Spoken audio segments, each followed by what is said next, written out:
Today I'm celebrating Edward de Vere. Edward de Vere was the Earl of Oxford, and he doesn't really warrant that much interest, one might think. Why would I pick on this particular obscure member of the aristocracy to honour with a day of celebration?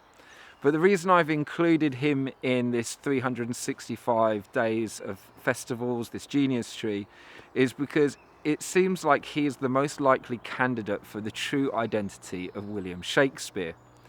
The story that is commonly shared by people who are in the business of advertising Shakespeare through Stratford-upon-Avon was that he was this guy who, I don't know, the description that they have of William Shakespeare, the man who wrote the pieces that we're supposed to believe, doesn't really correspond with the experiences that are recounted through his work.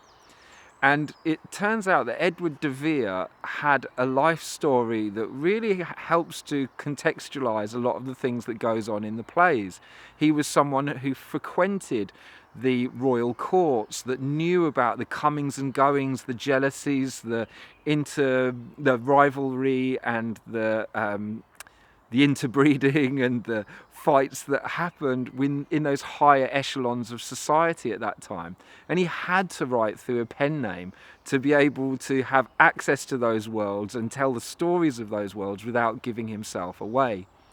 Many of the pieces that were written by Shakespeare take place in other countries, like Italy, for instance, where it turns out Edward de Vere spent an enormous amount of time. He was familiar with so many different aspects that we see appear through the work of William Shakespeare that it just seems impossible not to draw a direct line between him and the works that have become so well known around the world.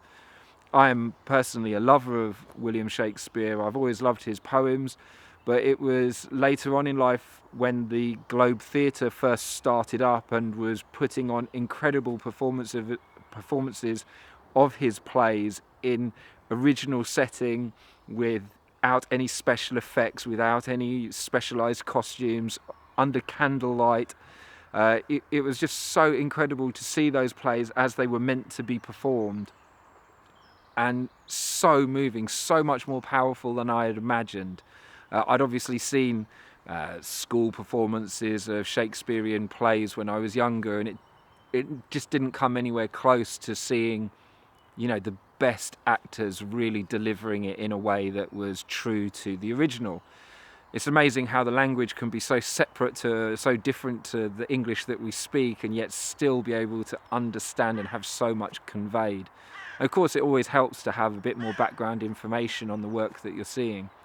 But yes, the work of William Shakespeare, or rather Edward de Vere, has touched me profoundly, and obviously so many other people. So today I'm choosing to celebrate Edward de Vere and naming him and allowing him credit for the work that he was so clearly responsible for.